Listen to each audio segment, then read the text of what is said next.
Hello, good morning, and welcome to the OET Live Class.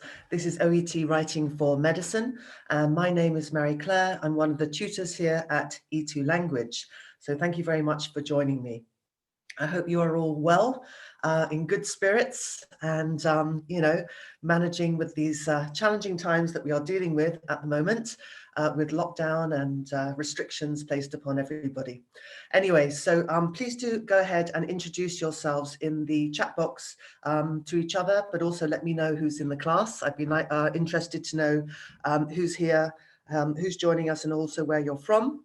If you could also please confirm that you can see and hear me clearly, then I know we are okay to proceed. All right, thank you very much. If you could just do that. And also just to let our Zoomers know, okay, the people who have subscribed with us on Zoom, that I am also live streaming this particular live class to YouTube. So there will be YouTube viewers. They will not be participating in the chat box, but you are very welcome if you're watching on YouTube to subscribe and join us so that you can enter into the Q&A during the live class. Okay, excuse me, I'm a little bit croaky today. All right, so let me just have a look, see who's in the class. Do we have any first timers joining us today in the live class? So we've got someone from Saudi, we've got a new student, Nonzo. Welcome, Nonzo. Great to have you here. Dr. Genesis from Chennai, fantastic. Albert from Hong Kong. We've got someone from Egypt. You'll see I'm wearing my Egyptian necklace today. And Marta from London, okay, and Bashar from Syria. Okay, wonderful. We have a nice wide range. We've got someone from Pakistan here. Fantastic. Okay, so thank you for confirming that you can see and hear me clearly. That's always good to know. And thank you so much for introducing yourself in the chat box. So just to let you know, for our Zoom subscribers, we are also joined by YouTube viewers today as well. We're trying to get the live classes out to as many doctors as we can. All right, so welcome everybody. And like I said, if you would like to, hi Farid, nice to have you in the class. Thank you for letting me know you're here. If you would like to click on the subscribe button, please do go ahead. And by all means, join us in Zoom. And then you can also put in your questions. All right, guys, so thank you so much. We have a lot of people in the class, so I'm going to get started.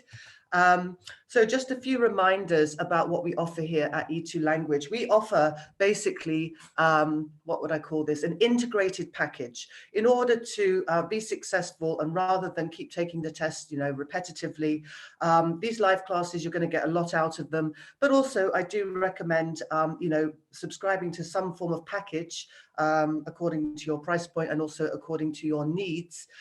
So that you can submit some writing assessments that we can then assess them for you and get back to you with the all-important feedback, and also an idea of what you're currently scoring so that you know where you are, how close or far away you are from achieving your desired B. I also say to students who are basically preparing for the OET for the first time, obviously it's great if you're scoring well, but if I was preparing for the OET writing, I would want to know, if it was my first time, for example, I want to know that I could do that on a fairly consistent basis, to have a very sort of secure understanding that I am definitely operating in the right zone before I take the actual test. So then on top of that, we have a one-on-one tutorial. So with various packages, these are offered inside the packages. So depending which package you would sign up to, you would get a number of these tutorials. It's a very useful one-to-one session. Okay, obviously there's study you can do by yourself. You can also submit assessments and avail yourself of all of our materials for practice on the platform. But a one-to-one tutorial, in my experience, and I've been doing this for a while, is what basically speeds up your preparation process. It makes a huge difference and has a huge impact on getting to where you need to go by working individually and dealing with your specific areas of need. So that is a little bit about the one-to-one tutorials. It's a 45-minute session. You come with all your questions. I can share screen. We can pull up your assessed work, go through it together in detail, and you can ask me any questions you would like. You can actually use these tutorials. You can split it between two areas. So you might want to do reading part C and a writing, for example. But you can also just specialize just on writing if you've got a couple of assessments in the system, or you could do just on speaking, but today we're looking at writing. So that's my focus for the live class. The other thing that we do offer is the mini mock test. So that's an opportunity for you to take basically a test section, okay, in each of the 4 subtests, and it will give you a snapshot of where you are currently performing, a very useful exercise. And of course, in the speaking and the writing, you will also get feedback as well. All right, we have a couple of tests in the system, and our content writer is currently working on completing a couple more as well. So that will be forthcoming. So I'm just having a look in the chat box here. So I've got a question from Rohit. Okay, so Rohit, thank you for your question, who asks, how many tutorials do we get? If you go onto the E2 language website, I can't go through all of the different permutations in the live class, but if I can direct you to the website, you will see a very clear breakdown of exactly what you get in all of the packages, and you can look at which one you think would be the most suitable. If you're worried about the price, you could always start off with a smaller package, and then you see how you go. And if necessary, you can always upgrade later if you feel you need more assessments, or if you feel you need more tutorials. So have a look on the website. Please do have a little exploration there. I think it's all very clear. And I'll be also giving you an email later on if you have any additional questions about packages. For the bronze one, you get 1 tutorial, is my understanding. You get 1 focused tutorial for a bronze package, plus other things are included in that package as well. So please do look on the website. But specifically with tutorials, you get 1, I believe, for the bronze. So just check out all of the packages, and they basically offer a combination of things like, we've extended the access during the coronavirus times, for example, so that you get longer access to all of our materials, to the recorded classes, that kind of thing. And we're also giving you free access at the moment to our sister website, which has all the language resources, www.e2school.com. So what does it mean by 2 tutorials? I'm not quite sure about your question. A tutorial is a one-to-one session. So right now I have, let me just go, 78, I have 78 doctors in the class, plus all of my YouTube viewers as well. A one-to-one would be booking an appointment with someone like myself, and it's just you and me. We pull up your assessed work. You do need a piece of assessed work in the system if you want to look at writing, but we can do reading, listening, speaking, or writing. And it's just you and me working together, chatting, sharing screen, pulling up your work, going over the corrections, and making suggestions of how to, put across the improvements in order to get into that B zone for the OET. All right, so I hope that's clear. Okay, good afternoon, everybody. Hello, Zunaira. Very nice to have you in the class.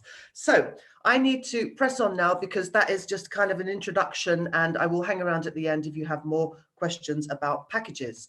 You are more than welcome to put your questions into the chat box today, guys. But if I could ask you please to keep your questions focused on what we're actually covering in the live class, because like I said, we have some large numbers. These are very well attended sessions, so I can't just kind of go off on a random direction and start answering questions about listening, for example. So let's keep our questions focused on the writing. And this is basically what the format of the class is going to be today. So first of all, we're going to quickly review some foundational tenses just to highlight the kind of tenses that you need to be on top of to write a good letter. Then we're going to look at the method, and then more in detail, we're going to look at analyzing the task itself in order to determine a very clear purpose. Then we're going to give you a chance to, based on the purpose that has been established, to do your selection of what you deem to be the relevant case notes. Then you're going to basically look at the kind of steps, the step-by-step for writing the letter. And this process, can I just make very clear, is the same regardless of whether you are writing a referral letter, a discharge, or a transfer letter.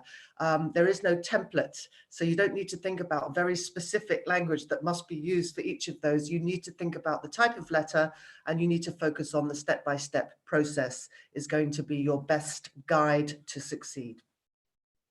So then we'll look at the format, which we'll spend a couple of minutes on that. Basically, we need a standardized format, regardless of how you might do it, your own particular house style where you are currently working. For OET purposes, we're going to give you a standardized layout and format that we want you to follow. So you really don't need to think too much about it. And then the actual content of the letter is where you get to demonstrate your language skills. You're also going to do a timed focused secondary issue paragraph today later on. Then we're going to show you the model answer or sample answer, showing an example of how we might deal with the case notes in their entirety. All right. So all of those things are coming up. So please understand the stages of the live class, and all these things will be covered. And finally, we're going to look at a language. We're going to look at register of language. What is appropriate? We don't want to be overly formal and flowery in our language. We don't want to be too casual. So it's about striking the right tone with the language choices that you are making. And then we'll do a quick quiz on that. So we have a lot to get through. So first of all, just a quick highlight of, what kind of tenses. These are the 5. They are by no means the only tenses, but I'm just highlighting.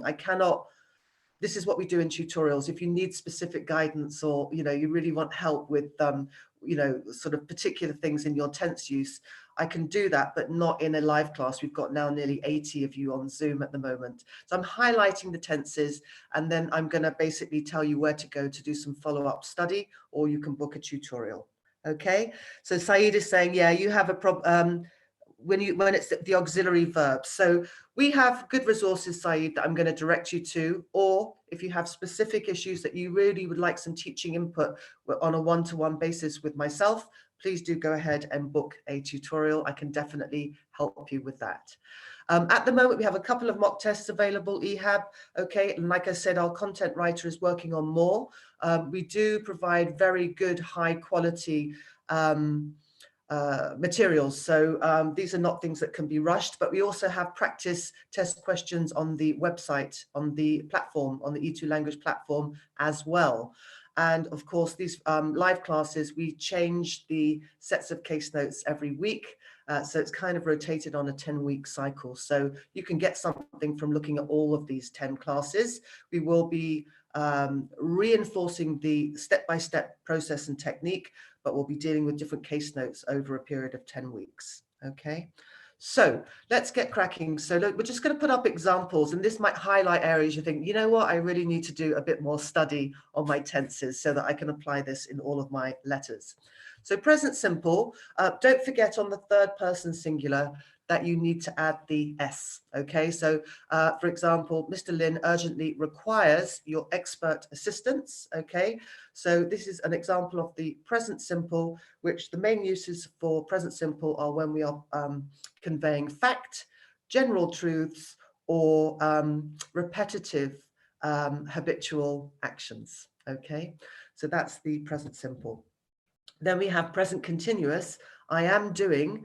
So you'll see there are 2 parts to the present continuous. It's the auxiliary verb is from the verb present tense of the verb to be plus the ing for the main verb. Miss Adams is currently receiving chemotherapy.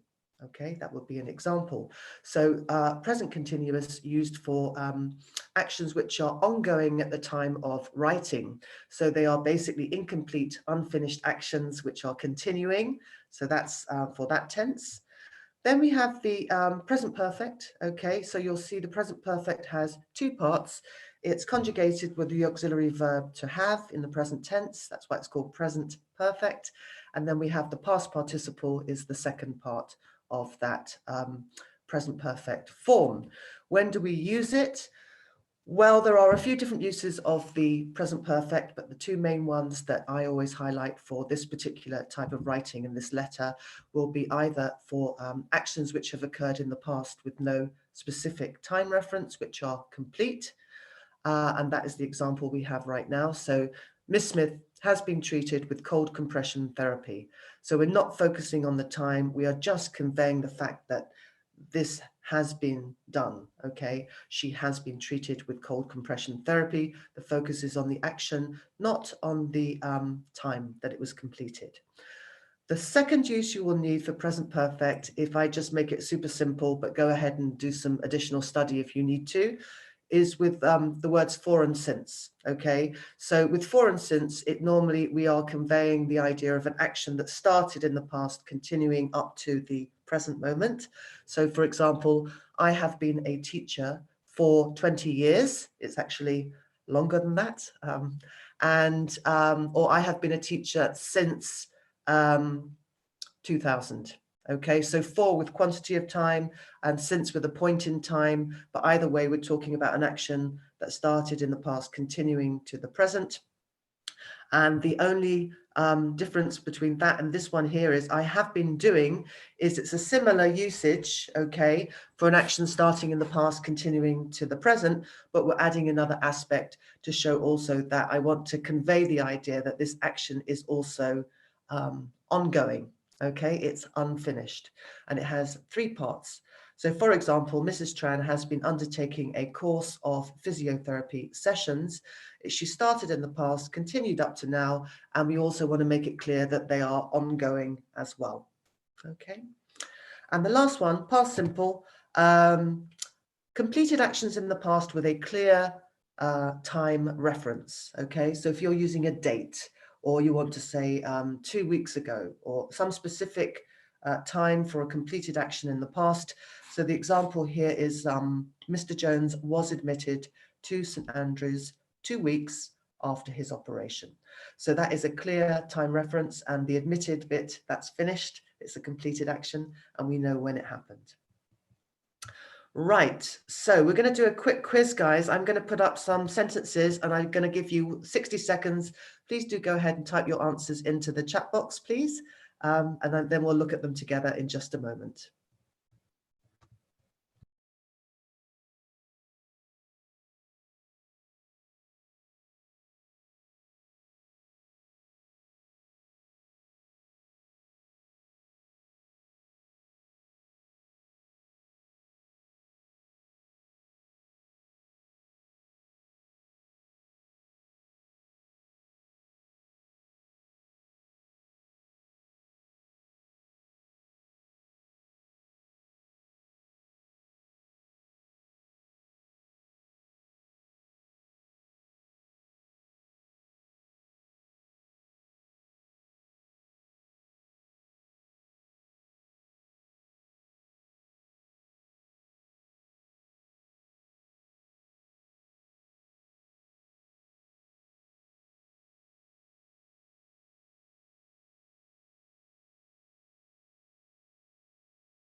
Okay, so thank you very much for putting your answers in. I can see you're all busy in the chat box, which is great. It's always good to have a high participation rate in these live classes. So you can all have a look at each other's answers, and I'm going to now put them up on the screen and just quickly go through, and you can check against what I'm putting on the slide now. So the first one, okay, Rebecca hadn't realized, this is actually the past perfect, so she hadn't realized how faint she was feeling until she got up, staggered, and nearly fell over. So what we've got here, we've got two different time zones in the past. The first one, we've got past perfect, and then we're contrasting. So that's a finished action in the past that was completed before these other three actions happened. So if you imagine, we're looking at two time zones in the past, and they're all completed actions before the present moment, but we want to show that the hadn't realized happened before, got up, staggered, and nearly fell over.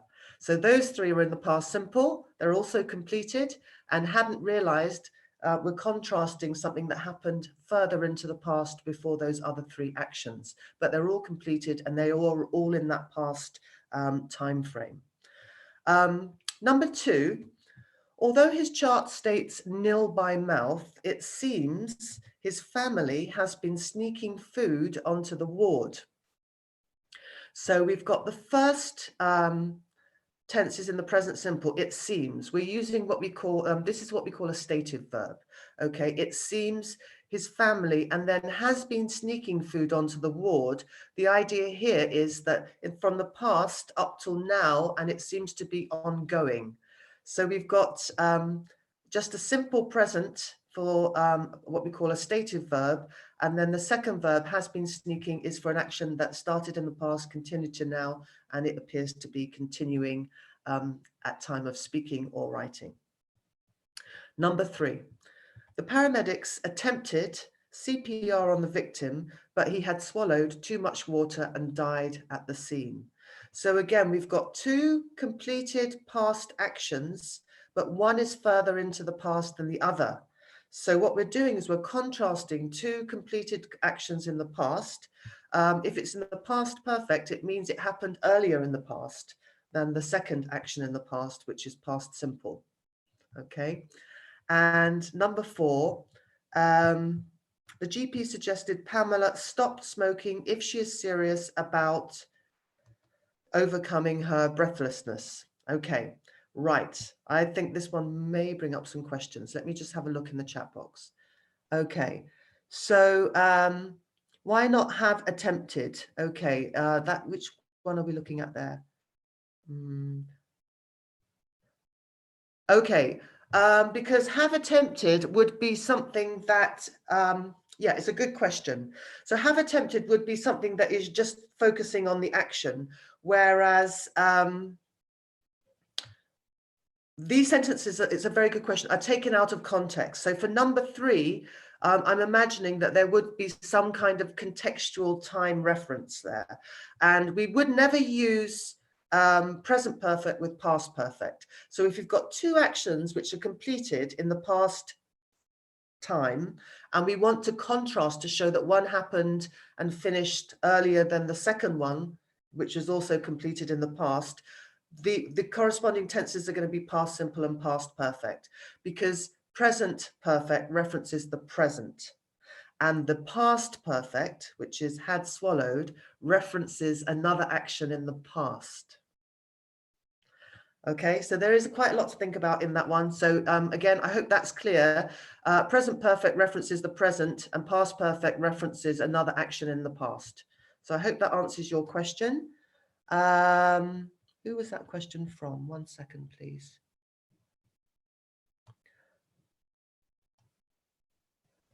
Okay. Okay, so Jitendra, I hope that is okay. I hope that's clear now, Jitendra, that basically the present perfect, it says present perfect, something that started in the past and is referencing the present. Past perfect, this one, had swallowed, is referencing the past simple. Okay, so if you imagined it on a timeline, you'd have now, and then you'd have attempted that happened before now, and then you had swallowed that happened before attempted. So it's kind of like looking at the chronology of 2 actions that were both completed, one before the other, which are both completed in the past aspect. I can't really spend too long on tenses, I'm afraid. I'm just highlighting them at this point. But let me have another quick look in the... Okay, very good question, Hansa. Really good question. Okay, so this is actually, just to keep it really simple, this is an example of the subjunctive, okay? So the GP suggested Pamela stop smoking, okay, if she is serious about overcoming her breathlessness. So the second verb after the preposition about, we're going to use the ing, okay? We're going to use the gerund after the preposition. The first one is suggested Pamela stop. This is an example of the subjunctive. It's very formal, but you might also write it in a different way. The GP suggested that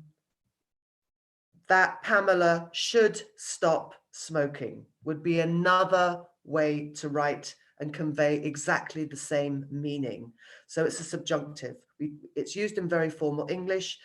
It's a very specific grammar point. Again, I'd be happy to go over that in a tutorial if you would wish to do so. But I do need to crack on with the really important stuff in the lesson today, which is dealing with the case notes. Sorry about that, guys, but I need to crack on. So the very first thing we need to do when we get the case notes in test conditions, we need to do these things. Okay, we need to do, first of all, read and analyze the task. So you'll get the case notes, you'll go all the way to the end, and first of all, you must look at the task to have an understanding of what the task is asking you to do. So basically, you are the GP, and who are you writing to? What is it you want them to do, etc. Then you're going to read and analyze your case notes to get an understanding of what is going on with the patient. And then you're going to write a letter of either referral, discharge, or transfer. And this step by step we're going to go through, guys. It's the same for all three letters in terms of how to approach the task and the case notes. So in the first 5 minutes, okay, you are not allowed to write anything. This is done on purpose because it is very important to spend the full 5 minutes, okay, really doing some careful reading. First of all, you need to go to the task and you need to determine very clearly who am I writing to, okay? Who am I writing to? What's their job? Okay, what's their specific profession? And what action do I want them to take with this patient? So that needs to be very clear. Then you're going to go to the case notes, and they are organized. It's a lot of information coming at you, but they are subdivided into useful headings and subheadings. And so you need to understand the key facts about the patient's condition. Based upon 1 and 2, you are then going to go through and do your selection process. And again, you still can't write anything, but you're making a mental note of what you think you would include in terms of your content for the letter. And then after the 5 minutes, now you can start writing, and now you can start annotating the notes, okay? But for that first 5 minutes, it's all about very carefully reading, analyzing, interpreting the information that you're being provided with. Because if you miscomprehend something, or you're not kind of very clear on the purpose of why you are writing, that's going to affect your selection, which in turn will affect your content, and that will have a knock-on effect of how you're going to be writing the letter. So the first 5 minutes, those 3 things need to be done. Then in the 40 minutes, when you start writing, you're probably going to make some notations on your case notes and start planning 3 to 5 short paragraphs that you're going to write your letter with. Each paragraph that you write must have a clear single theme, and that must be immediately apparent to the assessor. So you're going to look at what you've selected and you'll kind of make a decision. Usually you're going to go down one of 2 routes. You're either going to think, okay, if I was receiving this letter, it would make more sense to kind of prioritize the information, paragraph it according to priority. Or you might decide, depending on the case notes, and this is built into the test, to go down the path of chronology, okay? And both of those are applicable, but you need to make a logical decision. It's built into the test about which is the most appropriate in terms of the case notes that you're being presented with. So let's break down a little bit further the 4 questions that you need to ask yourself for analyzing the task. And they're very clear, and they're always going to be the same question. Okay. So basically, sorry, there was a question about past continuous on the tenses, guys. Sorry, I do need to crack on. I'm going to give you some really good resources to go to clarify use of tenses, okay? So coming back to the task, who are you writing to? What action should they take? What is the key information that they will need? Put yourself in the shoes of the recipient always, okay, to justify your selection. And then what prior knowledge, if any, do they have of the patient? Then you're going to look at doing your selection of the case notes, okay, to decide what you're going to include and what you're going to leave out. So you need to be very clear what is relevant to the recipient. So if I was getting a letter about this patient, what would I need to know? What is clearly not necessary? Do not waste the reader's time with unnecessary information. And what maybe is repeated, because it might be similar information which might come under more than one subheading. It will be included in more than one place, in which case that's fine, but we don't need to repeat the same information to our reader. we will deal with that information and decide which would be the most relevant paragraph to put it into, okay, if it comes up more than one time in different sort of under different subheadings, if you like. So this is an example of a task, okay? I'm going to put up the 4 questions. I would like you now, please, to type your answers to these 4 questions into the chat box. Okay.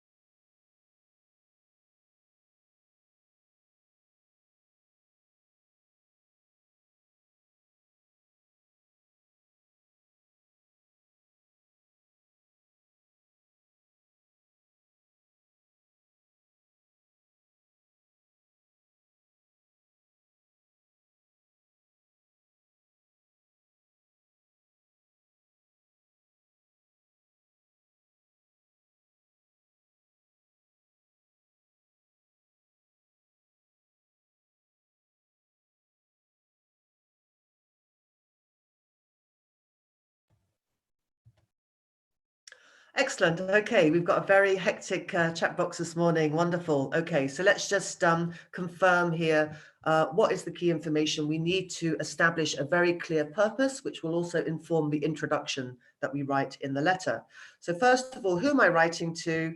Okay, so the answer is a gastroenterologist, and her name is Dr. Fiona Watson. Okay.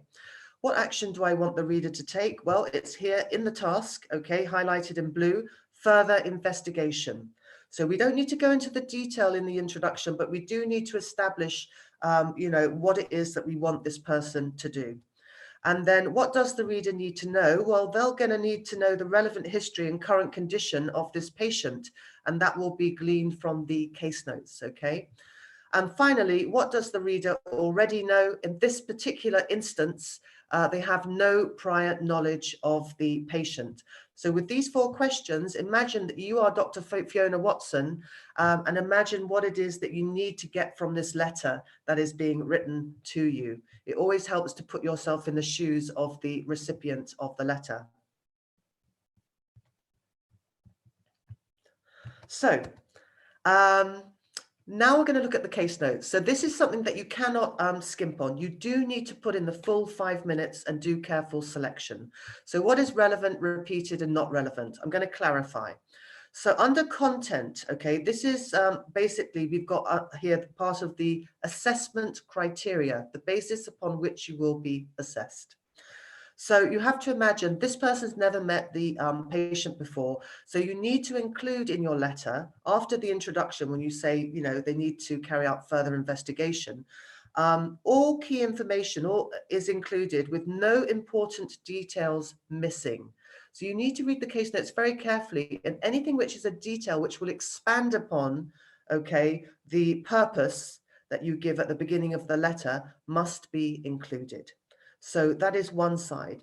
And then it's a kind of balancing act, because on the other side, under conciseness, you also need to make some decisions about not including anything which is irrelevant. Okay, so if you've missed out important details, that can affect your score. And if you're putting in irrelevant details which are unnecessary for the recipient, because we do not want to waste the time of the reader with unnecessary information, that will also affect your score. So you've got to walk that line down the middle of including what they need, but not putting anything in and wasting their time with irrelevant information. So I'm now going to give you some time to go through the case notes yourself. I'm going to pop out while you do that. So you need to be thinking about selection, okay? Relevant, not relevant, and maybe what is also relevant but mentioned in more than one place. So make a mental note of what to select. Maybe also mentally think about how you would prioritize some of that selected content.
Okay, I'm back. I'm going to cut you just a little bit short in terms of timing because this is a live class and I want to be able to also answer questions as we're going through. So it is really about the time management. But yeah, I can see that we've got a lot of notes going into the chat box. So I'd like to basically do some highlighting on the screen now and see if any questions arise as to the selections that have been done and see whether you agree with them, don't agree with them, get your views. So I'm going to highlight that on the screen right now. So first of all, yeah, bear with me one sec. Let's just put on the screen. Okay, so we've got some red highlighting going on the screen right now. And also we've got some highlighting going on in blue. So let's go through and have a look at this together, okay, and see what you think. The allergy, so I've got from Atik, allergy to penicillin must be included. Okay. Why would you include the allergy to penicillin, please? If you could put your reason in the chat box. Obviously, your medical knowledge is going to be superior to mine. Okay, if you could just give a justification. Because it's a must. Hang on a minute. I need a reason. I need a justification. Okay, well, first of all, the alcohol is minimal. It's very, very low, Hossam. So we're not including that. The smoking stopped 9 years ago. So my question to you guys is, if someone stopped smoking 9 years ago, does it continue to be relevant to what they are currently experiencing in terms of their chest pain?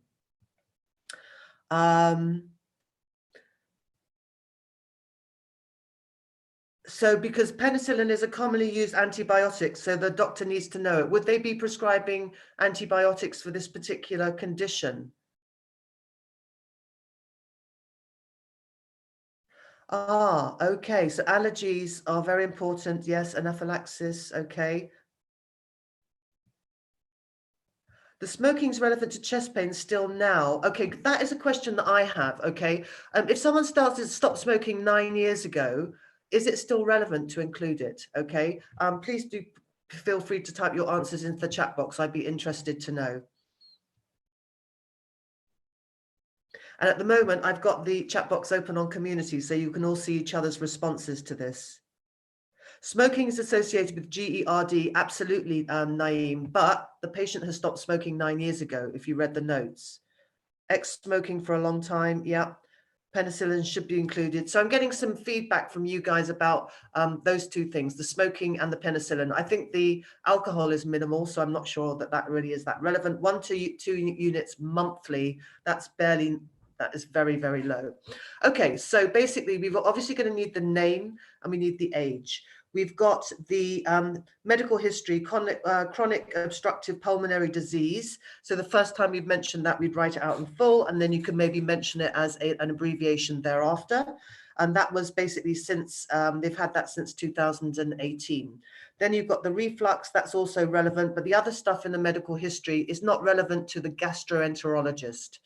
Then we've got medications. So these are basically medications which are applicable to their comorbidities, I'm guessing. Okay. All right, that's for their comorbidities. Then we've got in red here, this is the subjective stuff that the patient reported at the consultation with the doctor on the 6th of January 2019. So this is the main reason why they came in to see their doctor. So they're describing all of their basically issues to the doctors. So that's the subjective information. Then under objective, that hasn't been selected. So basically, because if we look down all of those readings on the objective section, they all seem normal. Okay, so to go into them in detail, I don't know how relevant that would be. You might want to be summarizing that information possibly. Okay, aspirin can cause gastritis. Okay, so thank you very much. That's interesting. Okay, so mentioning the aspirin because of the gastritis. I'll make a note of that one. Okay. Normal bowel movements should be mentioned too. Okay, we're looking at what is the purpose. So basically we're going to get to that in a moment. Okay. So the recommendations are what basically the doctor is advising the patient to do. So discontinue eating 2 to 3 hours prior to sleep. So taking their main meal earlier. okay, not going to bed on a full stomach. If the chest pain continues despite the meal adjustment on exertion, to visit the emergency department is another recommendation, and telling them that further investigation is needed. There's a possible link to the COPD medications. Okay. So on the management plan, we're doing a referral to the gastroenterologist. We want them to perform an endoscopy in order to confirm the suspected diagnosis of GERD, because it is suspected and we need the specialist to follow up and provide some confirmation of that, okay, because it's not the specialism of the GP. Then they've also got the likelihood of possible relationship to the COPD, which is, I guess, a comorbidity. So we need verification of whether it's linked to that. And also important to review the continuation of their current medications if they may or may not be need to be adjusted. And then very important, letting the gastroenterologist know that the test results need to be discussed back with the GP on that date. Okay, so we are referring to the gastroenterologist, then the follow-up will be with the GP. An appointment has been made to discuss the results of these tests. So just a point here I want to make, that there is no template, okay? Okay, I've got a very good point here from Youngchak. Yes, we're going to look at summarizing the objective examination. That's a really good point, and you're going to basically be doing a version of that yourselves in just a moment. Okay, all right. So I've taken the point on definitely about the aspirin. Okay, so we might want to highlight that. Okay. Definitely to get that highlighted in the live class notes. So there is no template, okay? So what you need to remember is that you need to be establishing the purpose to justify the selection of relevant case notes. And now we're going to get into the writing, okay? So not me, you're going to be writing the secondary issue. But before we get to that, I just want to briefly look at the format of how to lay out the letter for OET purposes. Imagine we've got doctors from literally all over the world, so we need to standardize the format. So all of the test samples come in, okay, with the same format. So we know you're including similar information. And then basically what you're going to be writing in the middle of that letter is where you really demonstrate your language skills. But nevertheless, you need to get the format right because they can knock off maybe a couple of marks if you are not laying it out correctly. So we've got here the task, okay, and we've got here basically a lot of the information will come from the writing task. So you need the title and full name, you need the test date, that's the date or the date of that you're writing the letter is, don't overthink that, just put the date of the test in there.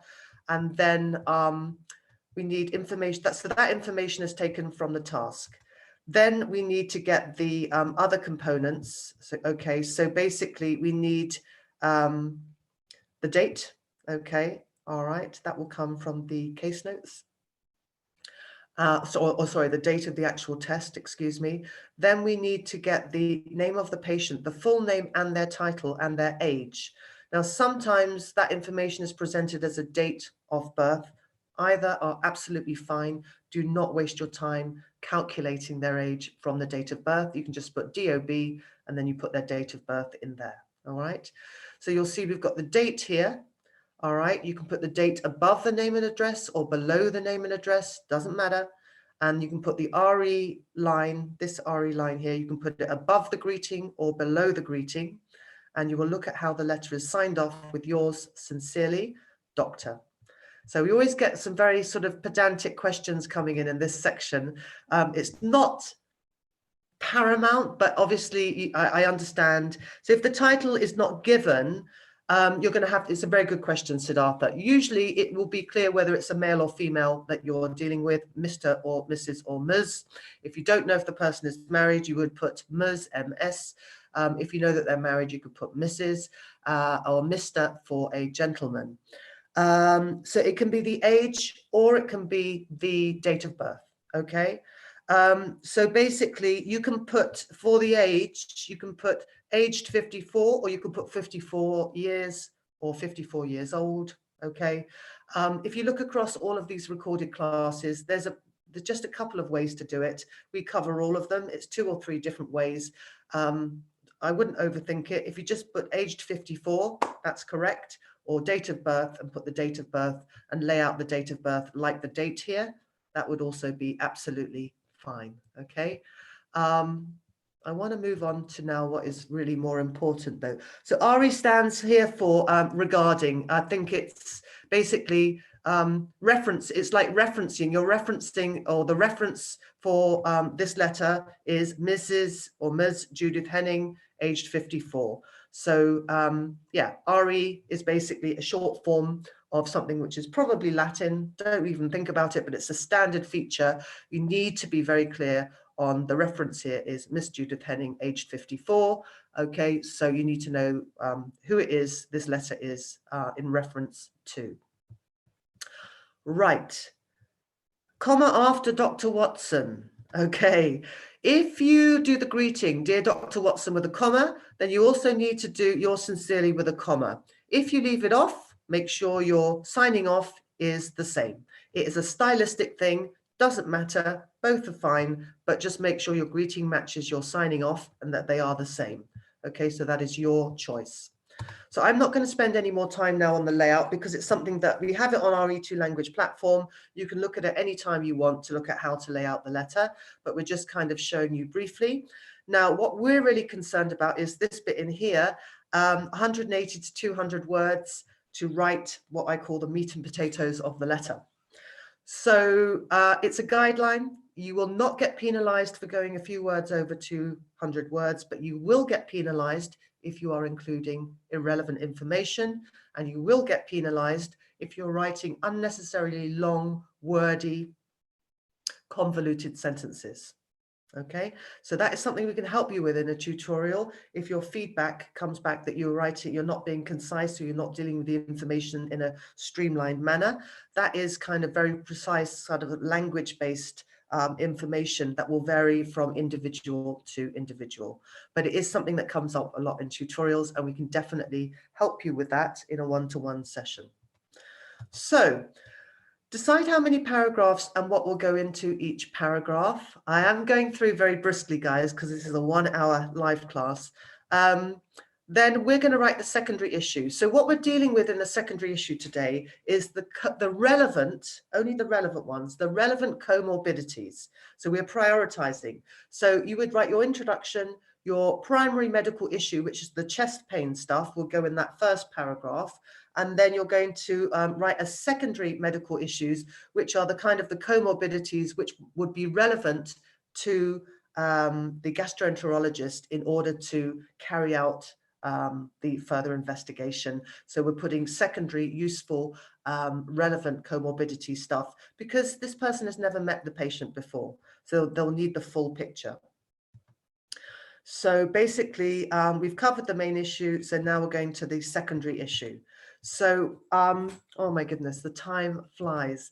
I'm going to put up the notes here. Okay. So say, for example, these would be the comorbidities which would be relevant in this instant to the gastroenterologist doing their job. These would be the respective medications that the patient is on that you would need to inform them about.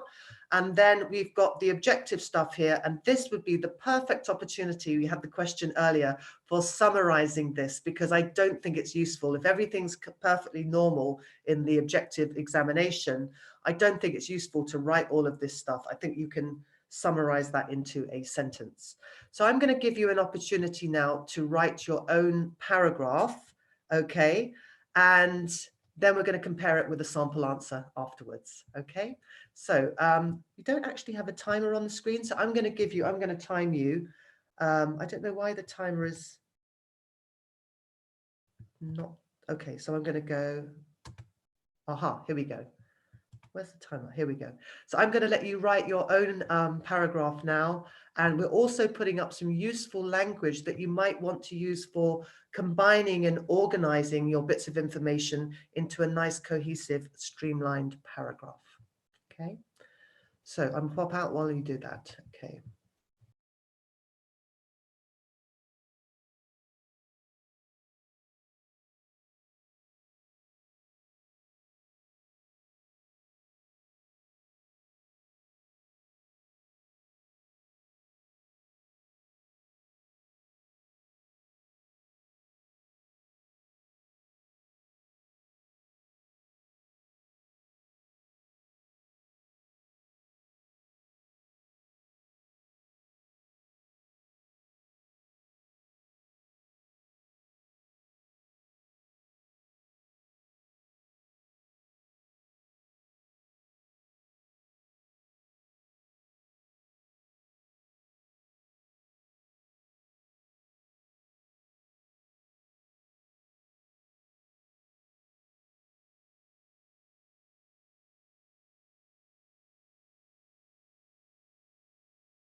Okay, so we put you under, all right, put you under a little bit of pressure there to write a paragraph. But just to give you an idea of how you might write this paragraph and combine the information, I do appreciate you, excuse me, all putting your attempts in there, but unfortunately I cannot give you individual feedback. That's what I'm going to do when you book a tutorial. Okay, so yeah, basically I'm going to put the example up and I'm just going to point out some of the features of how you might deal with quite a lot of bits of information to write a cohesive paragraph and think about how you would connect everything.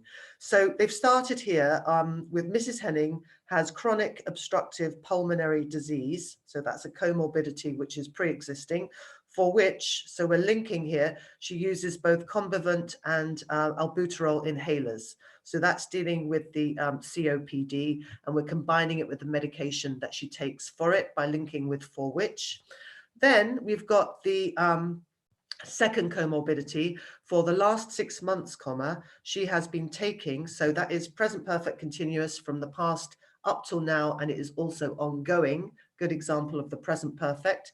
So for the past 6 months, she has been taking over-the-counter medication for reflux. So that's basically dealing with both of her comorbidities, which are relevant, and the respective medications that the patient is on for those conditions. Then we have a contraster at the beginning of the next sentence. So although her physical examination was unremarkable, so we've summarized there, and we've put a comma, her COPD and medication have not been ruled out as possible contributing factors to the new onset of chest pain. So we've got a nice complex sentence there with a contraster and two clauses, separated by a comma. So if that's an area of sentence construction, we have those materials on our E2 School website. If you want to look at that, or you want to look at, for which, like looking at relative pronouns for connecting information as well. And also, if you look at it, we've used 3 different sentence constructions. So this is showing 3 different ways to construct a sentence. The grammar is correct, the linking is good, and the way that they have organized the paragraph is very clear. First, comorbidity with the medications, second, comorbidity with the medications, and then they've connected 2 other bits of information using a contrasting linker. So this is the step that sometimes gets missed out. You know what you're putting into your paragraph, but you can't just kind of just write it in the order of the case notes. You need to think about, what do I need to summarize? What do I need to prioritize? What bits of information might be combined together? And how will I construct that as a nice, streamlined, cohesive paragraph? That is what is the, that's really what we're testing here in terms of your language. So why COPD and its medication is not also in the present perfect continuous? Because they're using a different way of dealing with the same information. They're dealing the present simple, saying that they have. It's a fact. You have a condition. So you're using present simple for a fact. She has chronic obstructive pulmonary disease, for which she uses present simple is a routine action, both Combivent and albuterol inhalers. The reason why the tense changes in the next sentence is because we're using the word for, which I highlighted earlier. With for and since, we're constructing the information to talk about something starting in the past, continuing up to the present moment. Okay, so that is the difference between how you could use a present tense and also how you could use the present perfect. So the key thing there is for the last 6 months. That is going to signify you need to switch to a present perfect tense. Now, on the screen, I'm putting up, we're really running out of time, so I need to put this up, I'm afraid. I'm really happy to help anyone with their grammar and go over it in a lot more detail, but as you will be aware, I need to kind of highlight things in the live class, and then I can direct you to either resources or to a tutorial in order to do the follow-up work, because all of your needs will be different and individual, and that is the beauty of the tutorial sessions. I can sort of turbo boost what you're doing with your writing to get you make a big leap forwards, but I need to work with you one-to-one to see what particular areas you have difficulty with. It will vary a lot. So please do take a screenshot of this overall letter. So basically, this is a sample of how you might deal with the case notes in their entirety. So from asking those questions at the beginning to establish purpose, I'm writing to refer Mrs. Henning for your professional assessment following recent bouts of nocturnal chest pain. An endoscopy is required to confirm a diagnosis. So it's clear this is a referral letter. It's clear what the problem is with the patient, basically nocturnal chest pain, and it's recent bouts of nocturnal chest pain. So that's the issue without going into detail. And then what you want them to do, you want them to do an endoscopy to confirm a diagnosis. Then you've got the next paragraph is dealing and expanding upon the detail related to the primary medical issue, okay? And then the next paragraph is dealing with the secondary comorbidities. So we've got a prioritization structure to this letter. What's the most important stuff? So you do the introduction and you touch upon the purpose of the letter, the issue, what you want them to do, etc. Then you expand upon the primary medical issue. Then we've gone into the secondary medical issues here. And then we've got what we call the request paragraph at the end, which is then breaking down in detail from the management plan, in this case, what we would like them to do. So your assistance is appreciated in further investigating Mrs. Henning's condition to determine whether, that's a yes or no, she has GERD, and if, yes or no, it is related to her COPD. So those are two things there. We want a confirmed diagnosis. We also want to know if it is connected to her other pre-existing condition. In addition, so adding another request in here, please review if she should continue with her current medications, which was also in the management plan, and forward me the results of her endoscopy as soon as they become available. Okay, because there's a follow-up visit with the doctor. And that basically is the, how you might deal with those case notes in their entirety. So that is a sample. Now, I need to very briefly, the last thing I need to do, because we've gone a bit over time, is I want to just kind of point out a few things in terms of the register of the language. So when we do deal with this, again, it's something that you pick up this information over time and through exposure and yeah, basically how much exposure you have to English in different settings. So what would be very formal would be, I'm honored to make your acquaintance, but that would be a little bit over the top for this kind of letter. Hi, nice to meet you. So we're talking about speaking now. Okay, maybe in the role play. It's lovely to meet you, Dr. Smith. It's not quite professional enough. Sorry, the bottom one is not quite professional enough. Hey, how are you? Sorry. I've done a lot of talking this morning. Forgive me, guys. Okay, so the bottom one is, hey, how are you? That would not be appropriate in a speaking role play, for example. But hi, nice to meet you, or it is lovely to meet you, Dr. Smith. That would be fine. I'm honored to make your acquaintance. That would be a little bit too much. Okay, so it's just kind of noticing the difference in register. So what we've got here is basically what's wrong with this conversation that we've got on the screen here between Dr. Brown and the patient. Okay, what would you think would be inappropriate in this kind of short interchange between these two people in a consultation? This looks like it's an actual, like a speaking role play, okay, that we're looking at right now. Okay. What would be inappropriate? Good morning, madam. Okay. First of all, you'd want to get the name of the patient, wouldn't you? Okay. Good morning, Mrs. Jones. Okay. I think you need to establish rapport with your patient. So it's better to get the name of your patient. That's important. So good morning, Mr. Jones. Good morning, Mrs. Jones, or Ms. Jones. And then at the end, let's have a look, see, ooh, nasty little bugger. Okay, definitely out of the question, not professional language. So basically, we don't want to be too casual. So hello, Mrs. Jones, how can I help you today would be more appropriate. And then the doctor would respond by saying, I see, verbal acknowledgement. Well, let's have a look. Sometimes we need to freeze them 2 or 3 times to remove them. I'll apply 3 20-second bursts. That will probably do it. If not, you might need one more session. So the blue would be much more appropriate. And at the bottom for written language, my esteemed colleague, no. Okay, stick to, if you have the name of the doctor, dear Dr. Antonius, so you're going to use doctor and you're going to use their surname, all right? So keep that greeting appropriate.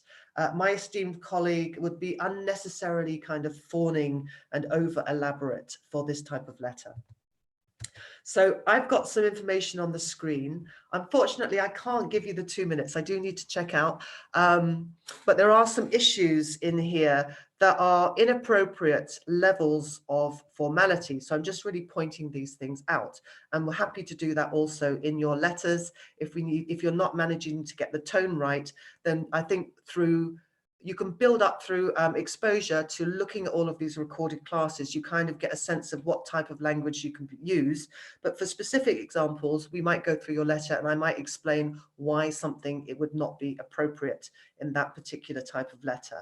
So that comes with sort of knowledge and exposure to this type of language.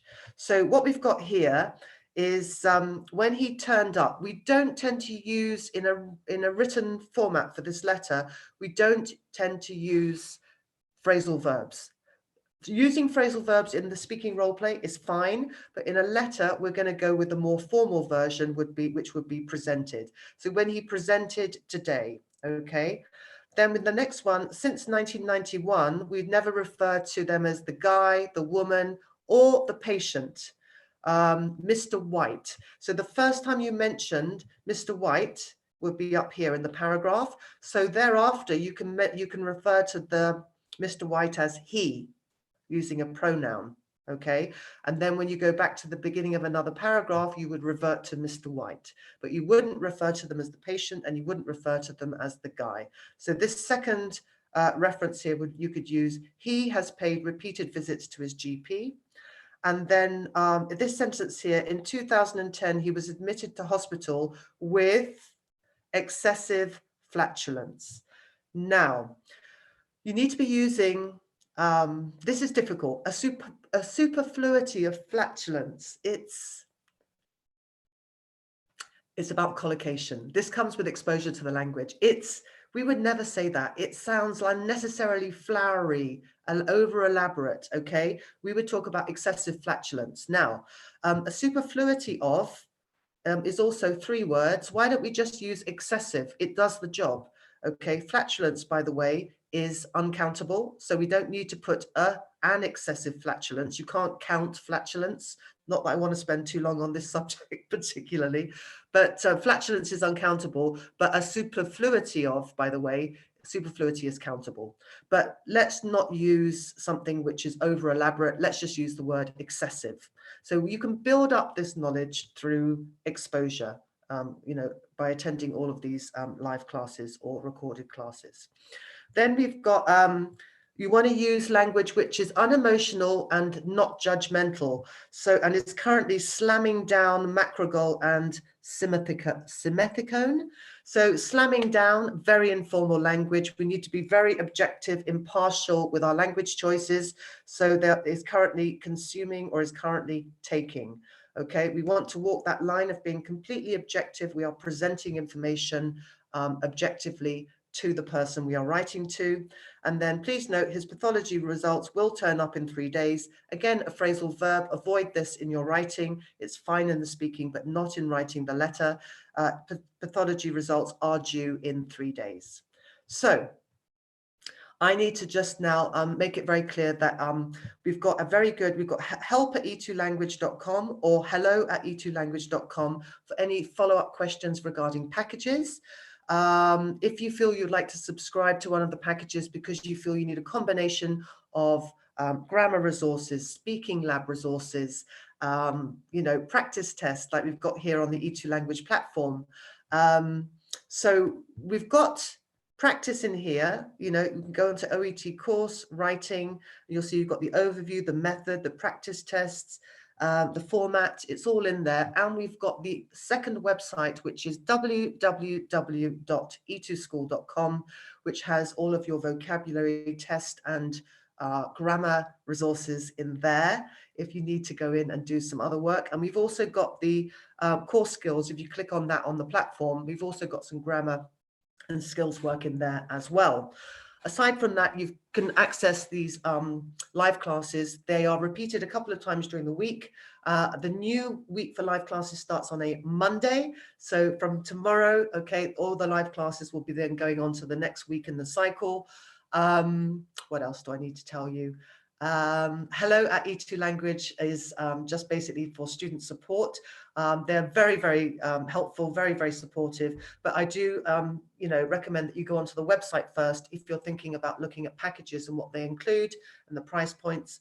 Go onto the website first and have a look in there to see for if there is a package which is appropriate for your needs and also for your price point. So I hope you have found. Okay, all right. So I'm getting a question here from Bahera that the payment page goes to a strange page, unable to be done, and you've already forwarded an email. Okay, I haven't heard that before. So thank you very much for highlighting that. That is very important. We want to make sure that all of our students can get what they need from the website. Can you say Mr. White showed up today? No, because showed up is also a phrasal verb. Okay, so he presented. We want to use the right language, and you will see if you look at all 10 of these classes on the recorded classes section, you will begin to see certain language being kind of reused in these letters. So you can build up your knowledge that way, and you can also get very specific feedback on why things may or may not be the correct register or tone. If you submit assessments, you'll get feedback on that. And if you also book for a tutorial, I can go into the specifics of any of the areas, really, whether they be language or clinical criteria. It doesn't matter. The tutorials are designed for one-to-one individual needs. So I'm so glad that you found it a useful class, guys. I really need to head out. I've gone a bit over time, so I have outstayed my welcome on YouTube. I do highly recommend using your time during the coronavirus. Okay, we're trying to do everything we can to make things sort of available, accessible, and support you in your preparation journey for OET.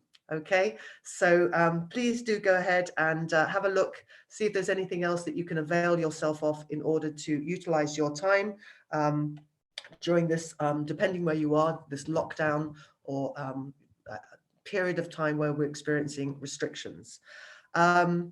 You're very welcome. I really do want to support you guys, and hopefully this will pass sooner rather than later, and the test centers will become open very soon. In the meantime, we don't know exactly when that's going to happen, so make sure that you are prepared and ready to go when that does happen, so that you can jump on and you can successfully take your test. So the last thing I'll just say that also one thing you might want to do in the interim while you're waiting for situation to basically alter and the test sites to open, you might want to take the mini mock test.